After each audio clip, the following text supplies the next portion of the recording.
اللہ نے قیامت تک کے لیے ولایت دے دی. اسی لیے پروردگار عالم یہ کہہ رہا ہے اِنَّ أَوْلِيَاءَ اللَّهِ وَلَا خَوْفٌ عَلَيْهِمْ وَلَا هُمْ يَحْزَنُونَ. کہ اب پہلی صفت توجہ رکھیے گا کہ اللہ اپنے ولی کی پہلی صفت کو بیان کر رہا ہے کہ دیکھو اولیاء خدا وہ ہوتے ہیں اِنَّ أَوْلِيَاءَ اللَّهِ وَلَا خَوْفٌ عَلَيْهِمْ وَلَا هُمْ يَحْزَنُونَ. پہلی صفت کہ جو اللہ کی طرف سے ولی ہوتے ہیں نہ تو ان کو خوف ہوتا ہے نہ وہ حزن کرتے ہیں. حزن کا مطلب کیا ہے؟ افسوس کرنا، کاش میں یہ کام نہ کرتا. جو اولیاء خدا ہوتے ہیں وہ کبھی افسوس نہیں کرتے کیونکہ افسوس وہاں ہوتا ہے جہاں علم نہ ہو. سرکار ایسے ہی ہے نا کہ ایک شے کے بارے میں آپ کو پتہ نہیں ہے کہ یہاں کیا ملے گا، آپ آ گئے، جو آپ کی توقع تھی ایکسپیکٹیشن تھی وہ پوری نہیں ہوئی، آپ جاتے ہوئے افسوس کریں کہ یار میں نے 1 گھنٹہ اپنا ضائع کر دیا. افسوس ہو رہا ہے کہ میں کہیں اور چلا جاتا. عدم العلم کی صورت میں افسوس ہوتا ہے، حزن ہوتا ہے. اللہ یہ کہہ رہا ہے کہ جو ہمارا بنایا ہوا ولی ہو اس کو نہ خوف ہوتا ہے نہ حزن ہوتا ہے. اب مجھے نہیں معلوم کہ شب ہجرت، اب مجھے نہیں معلوم کہ کون تھا کہ جو شب ہجرت بے خوف و خطر اللہ کے رسول کے بستر پر سو گیا، اور کون تھا کہ جو رحمت کے سائے میں رہ کر بھی افسوس کر رہا تھا کہ اللہ کو کہنا پڑا. آیت ہے نا ذہن میں، اللہ کو کہنا پڑا لا تحزن ان اللہ معنا، کہ دیکھ افسوس نہ کر ہم تیرے ساتھ ہیں. اب مسئلہ یہ ہے کہ آج کی مجلس کا تبرک یہی ہے کہ اللہ نے کسی کو روکا نہیں ہے، تم جسے چاہو بناؤ، اپنا ولی جسے چاہو بناؤ.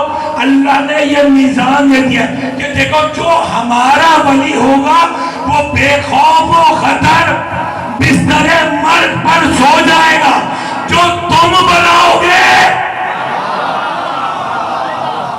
وہ رحمت کے سائے میں رہتے ہوئے بھی، کیا ممکن ہے ایسا؟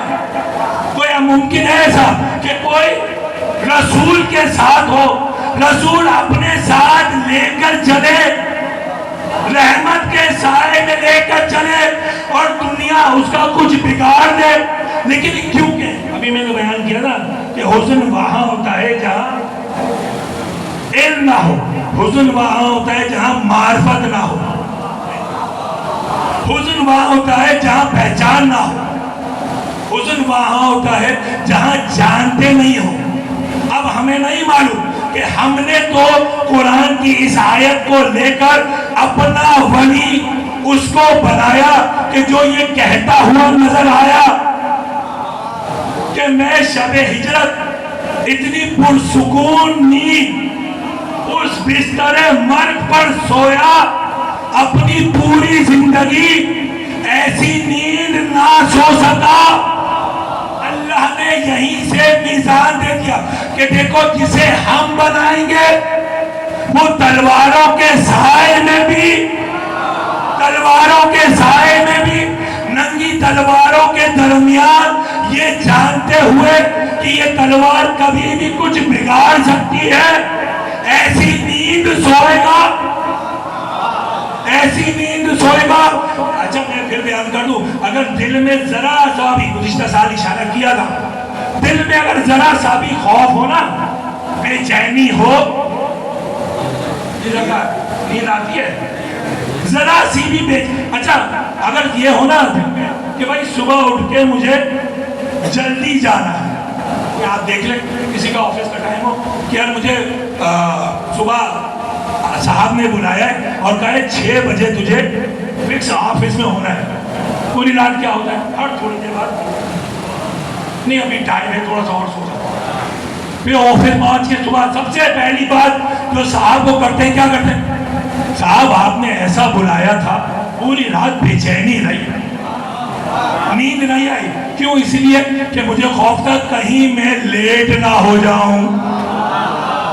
یہ خوف تھا کہ کہیں میں دیر نہ ہو جائے. صاحب نے بلایا ہے, لیکن عجیب ہے علی مرتضیٰ کی ذات. عجیب ہے کہ جانتے ہیں کہ جس بستر پر سو رہے ہیں یہ بستر مرگ ہے. گھر کے باہر ننگی تلواریں ہیں. نہیں معلوم کیسا اطمینان تھا کہ کوئی اور نہیں کہہ رہا, خود علی کہہ رہے کہ مجھے ایسی نیند آئی, کوئی بے چینی نہیں تھی, کوئی بے چینی, کوئی اضطراب نہیں تھا. علی کو بستر مرگ پر بس دنیا نے پہچانا نہیں. ایک وہ تھا کہ جو بستر مرگ پر بغیر اضطراب اور بے چینی کے سو گیا. ہم نے اسے اپنا ولی بنایا. آج دنیا پریشان ہوتی ہے نا, یہ شیعہ قوم عجیب ہے, جتنے بھی پھاڑ لو. ہم نے پوری کوشش کی کہ امام بارگاہ میں بم پھاڑ دیں, ان کو مار دیں, ان کو ختم کر دیں. بات یہاں تک پہنچی کہ ہم نے خودکش حملہ آور بھی بنا لیے, لیکن آخر میں پھر تھک گئے. کیوں؟ جہاں جہاں ہم کوشش کرتے تھے کہ یہ کم ہو جائے, جہاں جہاں, اچھا میں یقین مانیے یہ تو یعنی دنیا میں کہیں پر بھی چلے جائیں, اگر کسی جلوس میں, کسی امام بارگاہ میں, اچھا یہ تو بہت بڑی بات ہے, کسی سبیل پر بھی اگر کوئی ابلیس صفت انسان اپنی کوئی شرارت کرے, کسی امام بارگاہ میں کوئی شرارت کرے, کسی جلوس میں کوئی بم ڈالے, تو کیا کرتے ہیں؟ اچھا یہ تجزیے آئے ہیں سوشل میڈیا پر, جا کر دیکھ لیجئے گا کہ بھائی اس سال ہم نے ان کو ختم کرنے کے لیے فلاں جلوس میں بم پھاڑا. عجیب قوم ہے یہ. ہم چاہتے تھے کم ہو جائے, ہم چاہتے تھے کم ہو جائے, یہ تو نہیں معلوم کن بلوں سے نکل آئے. یہ وہ الفاظ ہیں جو میں نے خود سوشل میڈیا پر سنے ہیں کہ بھئی یہ شیعہ نہیں معلوم کون سے بلوں میں رہتے ہیں. ہم چاہتے تھے اس جلوس کو ختم کر دیں, جلوس ختم ہو جائے, جلوس یہاں سے بند ہو جائے. ہم نے بم پھاڑا ختم کرنے کے لیے. یہ اگلے سال اس سے کئی گنا تعداد لے کر پھر وہی کھڑے ہو گئے. اصل مسئلہ یہ ہے کہ دنیا نے پہچانا نہیں, دنیا نے پہچانا نہیں. ہم نے اپنا ولی اس کو بنایا ہے جو بے خوف و خطر سو جاتا ہے. تم نے اپنا ولی اس کو بنایا کہ جو رحمت کے سائے میں رہ کر بھی ڈرتا رہتا ہے, نہیں معلوم اب کیا ہوگا.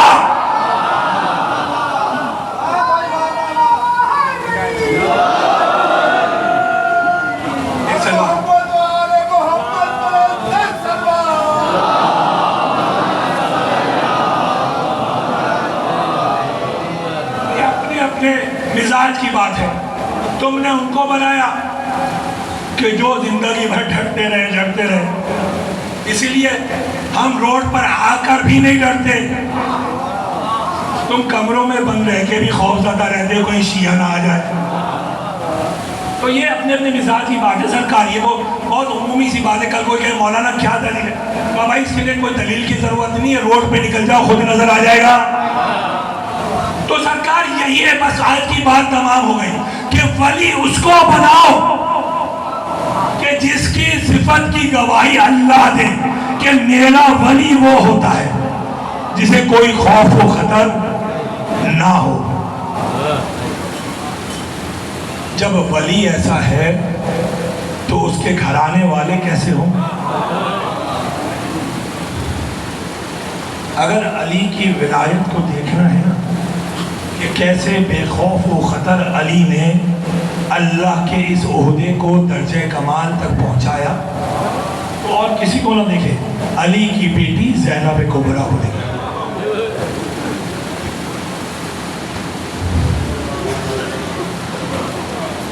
پتہ ہے آج کی بس میں زینب کبریٰ کو جو علی کا بیٹی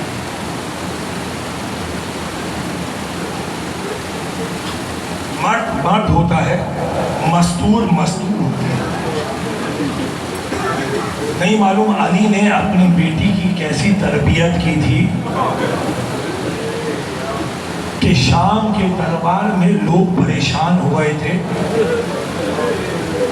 خطبہ دے رہی ہے زینب کبریٰ, لوگ سمجھ رہے ہیں علی آ گیا. آج کی مجلس میں پتہ ہے حسین کی ماں اپنے ساتھ اس کو لے کر آئی ہے کہ جس کا لقب ہے ام المصائب.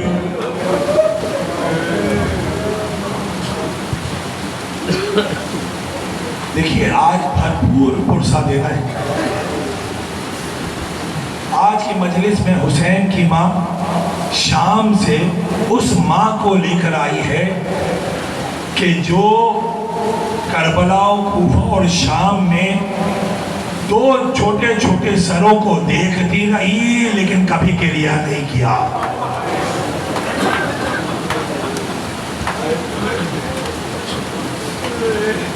ایک ماں کے لیے دنیا میں اس سے بچوں سے بڑھ کے کوئی اور چیز ہوتی نہیں ہے. دنیا کی ہر مصیبت ایک ماں سہتی ہے صرف اپنے بچوں کے نہیں معلوم. زینب کبریٰ جب 28 رجب کو عبداللہ ابن جعفر کے پاس گئی ہے, عبداللہ میرا بھائی مدینہ چھوڑ رہا ہے.